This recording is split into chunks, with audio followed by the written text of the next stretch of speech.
ഓരോന്ന് പറഞ്ഞ് ക്ലാസ്സിലെത്തിയത് അറിഞ്ഞില്ല. ശ്യാം ക്ലാസ്സിലുണ്ട്. എന്തോ കാര്യമായിട്ട് എഴുതുന്നുണ്ടായിരുന്നു. കോളേജിലെ അറിയപ്പെടുന്ന കവിയാണവൻ. ഒരുപാട് കവിതകൾ അവൽ നിന്നും പിറവിയെടുത്തിട്ടുണ്ട്. തന്നെ കണ്ടപ്പോ ആ മുഖത്ത് നിരാശയുടെ നിഴലാട്ടം. അവനോട് ഒന്ന് പുഞ്ചിരിക്കാൻ ശ്രമിച്ചത് വിഫലമായി. ശ്രീബാലയും ഗേങ്ങും എന്തൊക്കെയോ പറഞ്ഞു ചിരിക്കുന്നുണ്ട്. തന്നെ കണ്ടപ്പോ അവൾ പറഞ്ഞു, കേട്ടോടി, ഇവിടെ ചിലർക്ക് എന്റെ ഏട്ടനോട് പ്രേമം. അതാരാടി ഞങ്ങളറിയാത്ത ഒരു പ്രേമരോഗി, അതും ഈ ക്ലാസ്സില്? അതൊക്കെ ഉണ്ട് മോളെ. വിശ്വമിത്രന്റെ തപസ്സിളക്കാൻ വന്ന രംഭ.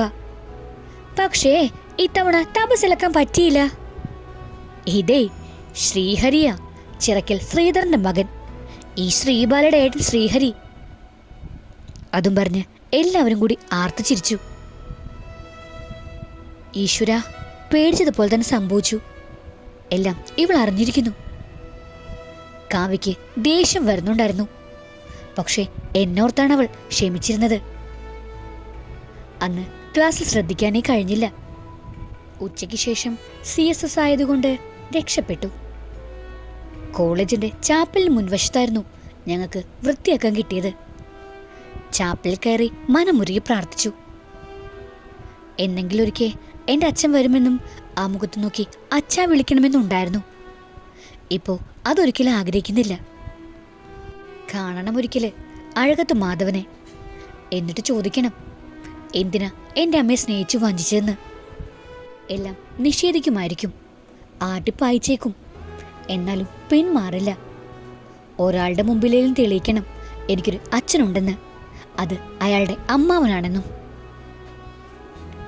എൻ്റെ ഏട്ടനെ കിട്ടാനുള്ള പ്രാർത്ഥനയാണെങ്കിൽ ആ വെള്ളം അങ്ങ് വാങ്ങി വെച്ചേക്കും മോളെ. നീയൊരു 100 ജന്മം തപസ് ചെയ്താലും കിട്ടാൻ പോണില്ല. ഉള്ള നേരം കൊണ്ട് ഈ പുല്ലൊക്കെ പറിച്ച് പഠിക്കാൻ നോക്ക്. ഭാവിയില് വേലക്കാരിക്കുള്ളൊരു ചാൻസ് ഉണ്ടെങ്കിൽ ഞാൻ വിളിക്കാം. ശ്രീബാല അത് പറഞ്ഞപ്പോ ഉള്ളിൽ സങ്കടം തേട്ടി വന്നു. പെട്ടെന്ന് തന്നെ ചാപ്പലിന് പുറത്തേക്ക് നടന്നു. ശ്രീബാലയും പുറത്തേക്ക് വരുന്നുണ്ട്. ശ്രീബാല ഒന്ന് നിന്നേ. നീ അത്രയ്ക്ക് അങ്ങോട്ട് പുച്ഛിക്കൊന്നും വേണ്ട. അതിനു മാത്രം എന്താ നിന്റെ ഏട്ടനുള്ളത്? കാണാൻ കുറച്ച് ഭംഗി ഉണ്ടായിരുന്നെങ്കിൽ അത് പോട്ടെ, ഒരു ജോലിയെങ്കിലും. കാരണവന്മാര് സമ്പാദിച്ചത് കൊണ്ട് ജീവിച്ചു പോവാം. അതുകൊണ്ട് കുറെ രംഭന്മാര് പുറകെ ചെന്നിട്ടുണ്ടാവും. അതാണല്ലോ ഓരോ അവളുമാരും മാസം മാസം തേച്ചു മടക്കിയിട്ട് പോകുന്നേ. ഉള്ളിലെ ദേഷ്യം മുഴുവൻ പറഞ്ഞു തീർത്തപ്പോ മനസ്സിനൊരു ഉന്മേഷം തോന്നി. എടി നിന്നെ ഞാൻ. ശ്രീബാല തന്റെ കയ്യിൽ പിടിച്ചു. ഒന്ന് പോടി. വേണ്ടെന്ന് വെക്കും തോറും നീ എന്റെ തലയിൽ കയറി ഊഞ്ഞാലടം നോക്കി. നീ എന്നെ വേലക്കാരിയാക്കാൻ ക്ഷണിച്ചതല്ലേ? എന്നാ കേട്ടോ, വേലക്കാരിയായിട്ടല്ല, വീട്ടുകാരിയായിട്ട് തന്നെ നിന്റെ വീട്ടിലേക്ക് ഞാൻ വന്നു കയറും. നിന്നെ കൊണ്ട് എടുത്തി എന്ന് വിളിപ്പിച്ചില്ലെങ്കിൽ എന്റെ പേര് നിന്റെ പട്ടിക്കിട്ടോടി. അവളുടെ കൈ തട്ടി മാറ്റിക്കൊണ്ട് പറഞ്ഞപ്പോ അവളുടെ ഞരമ്പുകൾ വലിഞ്ഞു മുറുകുന്നുണ്ടായിരുന്നു. ഇത് കലക്കിലച്ചു, കാവ്യ കൈ അടിച്ചുകൊണ്ട് പറഞ്ഞു. പലർക്കും അത് ഇഷ്ടപ്പെട്ടെന്ന് അവരുടെ മുഖഭാവം കണ്ടാലേ അറിയാം. കുറച്ച് അഹങ്കാരമുള്ള കൂട്ടത്തില ശ്രീബാല. ഈ ചലഞ്ച് നമുക്ക് ഏറ്റെടുക്കാം അല്ലേ ശ്രീബാലേ? ആൺകുട്ടികളാ പറഞ്ഞത്. നമുക്ക് നോക്കാം. നിന്നേക്കാ സുന്ദരിയായ ഒരാളെ ഞാൻ എൻ്റെ ഏട്ടനായി കൊണ്ടുവരും. അഥവാ ഏട്ടനെ ഇഷ്ടമെന്ന് പറഞ്ഞാ അന്നീ ബാല തോൽവി സമ്മതിക്കും. അതെന്റെ വാക്ക്. അതും പറഞ്ഞ് ചാടിത്തുള്ളി പോയി. കൂടെ അവളുടെ പരിവാരങ്ങളും. ഇപ്പോഴാ മോളന് ശരിക്കും ലക്ഷ്മിയായത്. അവക്കൊരു എല്ല് കൂടുതലായിരുന്നു. അതെന്തായാലും ഒടിഞ്ഞു കിട്ടി. കാവ്യക്ക് സന്തോഷമായി. ഒരു പഞ്ചിന് പറഞ്ഞതാണെങ്കിലും ഒന്നും വേണ്ടിയിരുന്നില്ല എന്ന് ലക്ഷ്മിക്ക് തോന്നി. ഇനി ഇതിന്റെ പേരിൽ എന്തൊക്കെ കോലാഹലങ്ങളാ ഉണ്ടാവുക എൻ്റെ പയ്യൂർക്കാവിലമ്മേ. അവൾ കണ്ണുകളടച്ച് പ്രാർത്ഥിച്ചു. പക്ഷേ മനസ്സിൽ തെളിഞ്ഞ രൂപം ശ്രീഹരിയുടെ ആയിരുന്നു. കോളേജ് വിട്ടുവരും വഴി അമ്മയുടെ അടുത്ത് കയറുന്നത് അതെന്നും പതിവുള്ളതാണ്. ബാലേട്ടൻ്റെ കടയിൽ നിന്നും ചൂട് ചായയും പഴംപൊരിയും കഴിച്ചേ മടങ്ങാറുള്ളൂ. പതിവ് പോലെ അന്നും അമ്മ ചായ വാങ്ങിത്തന്നു. ഞാനത് ആസ്വദിച്ച് കഴിക്കുമ്പോഴാ തയ്ക്കാനുള്ള തുണിയുമായി സീത ചേച്ചി വന്നത്. ഇവക്ക് കല്യാണപ്രായമായില്ലേ? ഇനിയും ഇങ്ങനെ നിർത്തണോ? സീത ചേച്ചി എന്നെ ഒന്ന് നോക്കിയിട്ട് അമ്മയോട് പറഞ്ഞു. ഞാൻ അമ്മയൊന്ന് നോക്കി. അവിടെ പഠിപ്പ് കഴിയട്ടെ സീതേ, ഒരു ജോലിക്കായിട്ടേ അവളെ കേട്ടിക്കുന്നുള്ളൂ. സ്വന്തം കാലിൽ നിന്നില്ലെങ്കിൽ എന്തിനും ഏതിനും ഭർത്താവിനെ ആശ്രയിക്കേണ്ടി വരില്ലേ? എൻ്റെ അമ്മ എന്നെ എത്രമാത്രം മനസ്സിലാക്കിയിരിക്കുന്നു. അമ്മയുടെ ജീവിതമാവാം ഇങ്ങനെയൊക്കെ ചിന്തിക്കാൻ പ്രേരിപ്പിച്ചിരിക്കുന്നത്. പെൺകുട്ടികളെ അതിങ്ങനെ നിർത്തുന്നത് നല്ലതല്ല. എപ്പോഴാ വേണ്ടതിനും തോന്നുന്നത് പറയാൻ പറ്റില്ല. എന്നെ വേഗം കെട്ടിക്കണമെന്ന് ചേച്ചിക്ക് എന്തെത്ര നിർബന്ധം? ആരെങ്കിലും ബ്രോക്കർ പണി ഏൽപ്പിച്ചിട്ടുണ്ടോ? അത് പിന്നെ അവര് നിന്ന് പരങ്ങാൻ തുടങ്ങി. അങ്ങനെ വരട്ടെ, ആരാ കക്ഷി? നല്ലതാണെങ്കിൽ നമുക്ക് ആലോചിക്കാം. കെട്ടുകഴിഞ്ഞാലും പഠിക്കാലോ അല്ലമ്മേ? ഞാനത് പറയുമ്പോൾ അമ്മയ്ക്ക് ദേഷ്യം വരുന്നുണ്ടായിരുന്നു. മോള് പറഞ്ഞത് ശരിയാ, മോക്ക് നല്ലോണം ചേരും. പേര് വിനോദ്. നമ്മുടെ വടക്കുന്നതും ബസ്സില്ലേ, അതിലെ കണ്ടക്ടറാ. മോളെ ബസ്സിൽ വെച്ചിട്ട് ഒരുപാട് കണ്ടിട്ടുണ്ടത്രേ. അത് കേട്ടപ്പോ എൻ്റെ ഉള്ളൊന്ന് കിടുങ്ങി. രാവിലെ പോകുന്ന ബസ്സിലെ കണ്ടക്ടർ അയാളോ? വേറെ ആരും കേട്ടില്ല ചേച്ചിക്ക്? മോൾ അറിയോ അയാളെ? ഞാൻ സ്ഥിരം പോകുന്ന ബസ്സിലെ കണ്ടക്ടറാണമ്മേ, ഒരു വഷളൻ. എന്താ മോളെ അവന് കുഴപ്പം? അന്തസ്സായിട്ട് കുടുംബം നോക്കുന്നില്ലേ? പിന്നെ ഒന്ന് കെട്ടിയത്, ആ കുട്ടിയാണെങ്കിൽ ചത്തും പോയി. ഒരു കൊച്ചുള്ളതോ അതിൻ്റെ അമ്മ വീട്ടിലും. നിനക്ക് ഒരു ബാധ്യത ഉണ്ടാവില്ല. പിന്നെ ആണുങ്ങളാവുമ്പോൾ കുറച്ചകം കുടിച്ചെന്നിരിക്കും. ഇപ്പോഴത്തെ കാലത്ത് ആരാ കുടിക്കാത്തതായിട്ടുള്ളത്? സ്വന്തം ഭാര്യയെ തല്ലിക്കൊന്ന് കെട്ടിത്തൂക്കിയ ആളെ തന്നെ വേണോ എനിക്ക് പെണ്ണാലോചിക്കാൻ? അതിനു മാത്രം എന്ത് തെറ്റാ ചേച്ചിയോട് ഞങ്ങൾ ചെയ്തിട്ടുള്ളത്? തമാശയ്ക്കാണ് ചെക്കനെ കുറിച്ച് ചോദിച്ചതെങ്കിലും ആരാണെന്നറിഞ്ഞപ്പോ ഉള്ളിൽ പേടിയും ദേഷ്യവും വന്നു. അതൊക്കെ നാട്ടുകാര് വെറുതെ പറയുന്നതാ മോളെ. സീത ചേച്ചി അയാളെ ന്യായീകരിക്കാൻ ശ്രമിച്ചു. എന്റെ മോള് കെട്ടാൻ നിന്നാലും അങ്ങനൊരുത്തന്റെ കൂടെ ഞാൻ അയക്കില്ല. ഈ കാര്യവും പറഞ്ഞ് സീത ഇനി ഇവിടെ വരരുത്. നിങ്ങൾക്കുണ്ടല്ലോ കുറ്റവും കുറവും. പേരിന് പോലും ഒരച്ഛനില്ലാത്തവളാണ് ലക്ഷ്മി. അപ്പൊ പിന്നെ ഇതങ്ങ് നടത്തുന്നല്ലേ ശരി?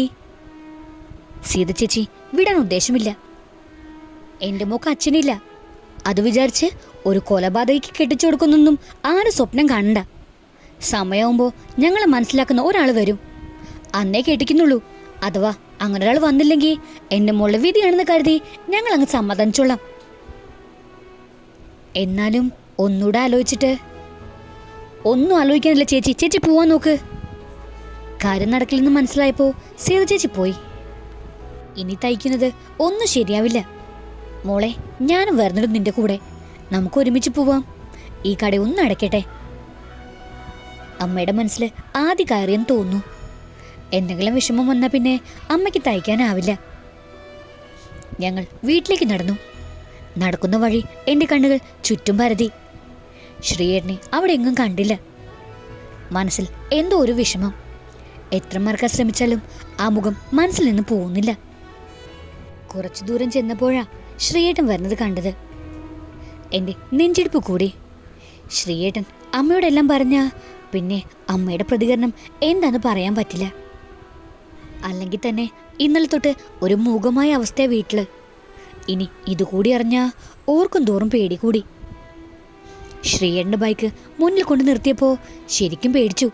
നെഞ്ചിൽ ശിങ്കാരമേളം തകർത്താടുന്നുണ്ടായിരുന്നു. എൻ്റെ പേടി കണ്ടിട്ടാവണം ആ മുഖത്തൊരു ചിരി തെളിയുന്നുണ്ടായിരുന്നു. ഞാൻ അങ്ങോട്ടേക്ക് വരുമായിരുന്നു. ചേച്ചി ഇന്ന് നേരത്തെ കടയടച്ചോ? ഇന്ന് വേഗം പോന്നു. വീട്ടില് ഇവിടെ ഒറ്റയ്ക്കല്ലേ, എത്ര പെട്ടെന്നാ ഇരുട്ടാവുന്നത്. മോള് ഒറ്റയ്ക്കാണെന്ന് ചിന്ത വരുമ്പോ അവിടെ ഇരുന്ന് തയ്ക്കാനൊന്നും പറ്റില്ല. എനിക്ക് പറ്റിയത് എൻ്റെ മൂക്ക് പറ്റരുതല്ലോ. ശബ്ദമിടറിക്കൊണ്ട് അമ്മ ഇത് പറഞ്ഞത്. എൻ്റെയും കണ്ണുകൾ നിറഞ്ഞിരുന്നു അത് കേട്ടപ്പോ ശ്രീയേട്ടൻ്റെ മുഖം മാറി. ഞാൻ ബാലയുടെ ഡ്രസ്സ് തയ്ച്ചോന്നറിയാൻ വരുമായിരുന്നു. നാളെ വൈകിട്ട് തരാം മോനെ. അതും മതി, സൗകര്യം പോലെ തന്നാൽ മതി. ശരിയെന്നും പറഞ്ഞ് അമ്മ നടന്നപ്പോ മനസ്സിനൊരാശ്വാസം. കുറച്ച് നടന്നപ്പോ ചുമ്മാ ഒന്ന് തിരിഞ്ഞു നോക്കിയതാ. മീശയും പിടിച്ച് ഞങ്ങൾ പോകുന്നത് നോക്കി നിൽക്കുന്നു ശ്രീയേട്ടൻ. ഇനി അങ്ങേർക്ക് പ്രേമം തുടങ്ങിയോ? മനസ്സിൽ ഒരു ലഡ് പൊട്ടി. ഏയ്, അങ്ങനെ അവൻ വഴിയില്ലല്ലോ. ഇന്നലെ അത്രമാത്രം വഴക്കു പറഞ്ഞിട്ടും രാവിലെ കണ്ടപ്പോൾ പോലും വെട്ടുപോത്തിനെ പോലെ നിന്നാക്ക് എന്തായാലും പ്രേമം തോന്നാൻ വഴിയില്ല. ഒരു പക്ഷേ ചില ആണുങ്ങളെപ്പോലെ തൻ്റെ ശരീരത്തോടുള്ള ആസക്തിയായിരിക്കാം. യാന്ത്രികമായാണ് അന്നത്തെ ദിവസം കടന്നുപോയത്. രാത്രിയിൽ അമ്മ ഉറങ്ങാതെ തിരിഞ്ഞും മറിഞ്ഞും കിടക്കുന്നുണ്ടായിരുന്നു. എല്ലാം ഒന്ന് ശാന്തമാക്കണം, മനസ്സും ശരിയല്ല. പിറ്റേന്ന് രാവിലെ തന്നെ അമ്പലത്തിൽ പോകാൻ റെഡിയായി. ദേവിയോട് എല്ലാം പറഞ്ഞ് പ്രാർത്ഥിക്കണം. എല്ലാം മറന്ന് പഠനത്തിലേക്ക് കൂടുതൽ ശ്രദ്ധ കേന്ദ്രീകരിക്കണം. പഠിച്ച് ഒരു ജോലിയായ അമ്മയ്ക്കും ഒരു സഹായവും. എനിക്ക് വേണ്ടി കഷ്ടപ്പെട്ട അമ്മയെ ഒരിക്കലും വിഷമിപ്പിക്കാൻ പാടില്ല. ഉള്ളു തുറന്ന് പ്രാർത്ഥിച്ചപ്പോൾ എന്തോ മനസ്സിനൊരു ശാന്തത കൈവന്നു. അമ്പലത്തിൽ ആളുകൾ കുറവായിരുന്നു. കോളേജിൽ പോവേണ്ടത് കൊണ്ട് തന്നെ വേഗം തൊഴുതിറങ്ങി. അമ്പലത്തിൽ നിന്നും തിരിച്ചു വരുന്ന വഴിയാണ് അയാളെ കണ്ടത്. വിനോദ്. അയാളെ ശ്രദ്ധിക്കാതെ കടന്നു പോകാൻ ശ്രമിച്ചെങ്കിലും അയാൾ മുന്നിലേക്ക് വന്നു നിന്നു. മദ്യത്തിന്റെ രൂക്ഷഗന്ധം മൂക്കിലേക്ക് അടിച്ചു. എന്താടി, നിനക്കെന്നെ കണ്ടിട്ട് ഒരു മൈൻഡും ഇല്ലാത്തെ? ഈ വിനോദ് ഒരു കാര്യം വിചാരിച്ചിട്ടുണ്ടെങ്കിൽ അത് നടത്തിയിട്ട് തിരിച്ചു പോവൂ. ആ വഴിയിൽ ആരും ഉണ്ടായിരുന്നില്ല. എനിക്കാകെ പേടി തോന്നി. എൻ്റെ ദേവി കാത്തേക്കണേ, ഞാൻ മനസ്സിൽ പ്രാർത്ഥിച്ചു. മുന്നിൽ നിന്ന് മാറ്, എനിക്ക് പോണം. നീ അങ്ങനെ അങ്ങ് പോയാലോ? എന്നെ ഇഷ്ടമെന്ന് പറഞ്ഞിട്ട് പോയാൽ മതി. അയാൾ വിടുന്ന ലക്ഷണമില്ല. എനിക്ക് നിങ്ങളെ ഇഷ്ടമല്ല. ഒരു കൊലപാതകയെ സ്നേഹിക്കുന്നതിലും ഭേദം വല്ല ആറ്റിലോ കുളത്തിലോ ചാടി മരിക്കുന്നതാ. എന്നാ മോള് മരിക്കാൻ തയ്യാറായിക്കോ. ഒരു ദിവസമെങ്കിൽ ഒരു ദിവസം നിന്നെ എൻ്റെ ഭാര്യയാക്കിയിട്ടേ എനിക്കിനി വിശ്രമമുള്ളൂ, കേട്ടോടി. പെട്ടെന്നാണ് ഒരു ബൈക്കിന്റെ ശബ്ദം കേട്ടത്. അത് ശ്രീയേന്റെ ബൈക്കിന്റെ ശബ്ദമാണ്. ആ ശബ്ദം കേട്ടപ്പോൾ തന്നെ എനിക്ക് മനസ്സിലായി. എൻ്റെ ദേവി, എൻ്റെ പ്രാർത്ഥന നീ കേട്ടല്ലോ. വിനോദിന്റെ പേശികൾ വലഞ്ഞു മുറുകുന്നുണ്ടായിരുന്നു. എൻ്റെ പേടി കുറഞ്ഞു കുറഞ്ഞു വന്നു. പക്ഷേ ശ്രീയേട്ടൻ ഞങ്ങളെ ശ്രദ്ധിക്കാതെ കടന്നുപോയി. ആ പ്രതീക്ഷയും അസ്തമിച്ചിരുന്നു. വിനോദ് കുറച്ചുകൂടി മുന്നോട്ടേക്ക് നീങ്ങി നിന്നു. എന്താടി നീയൊന്നും മിണ്ടാത്തെ? നിനക്കെന്നെ ഇഷ്ടപ്പെടാൻ പറ്റുമെന്ന് ഞാനൊന്ന് നോക്കട്ടെ. അതും പറഞ്ഞ് അയാൾ എന്നെ അയാളിലേക്ക് അടുപ്പിച്ചു. അകറ്റിമാറാൻ ശ്രമിച്ചിട്ടും ആ ബലിഷ്ഠമായ കൈകൾ എന്നെ വരിഞ്ഞു മുറുകുന്നുണ്ടായിരുന്നു. എൻ്റെ ജീവിതം ഇവിടെ തീരുകയാണ്. ഞാൻ കണ്ണുകൾ മുറുക്കിയടച്ചു. അയാളുടെ മുഖം എൻ്റെ മുഖത്തോട്ടടുപ്പിച്ചു. ഉറക്കി കരയാൻ പോലും എനിക്കായില്ല. എൻ്റെ നാവുകൾ കുഴഞ്ഞുപോയി. ചെവികളിൽ ചൂളം വിളി കേട്ടു. ഈ ലവ് സ്റ്റോറിയുടെ ബാക്കി കേൾക്കാൻ നിങ്ങൾക്ക് താല്പര്യമുണ്ടെങ്കിൽ സബ്സ്ക്രൈബ് ചെയ്ത് സപ്പോർട്ട് ചെയ്യുക. കൂടുതൽ തന്നെ ബെല്ലൈക്കണും പ്രസ് ചെയ്യാൻ മറക്കരുത്. Thank you.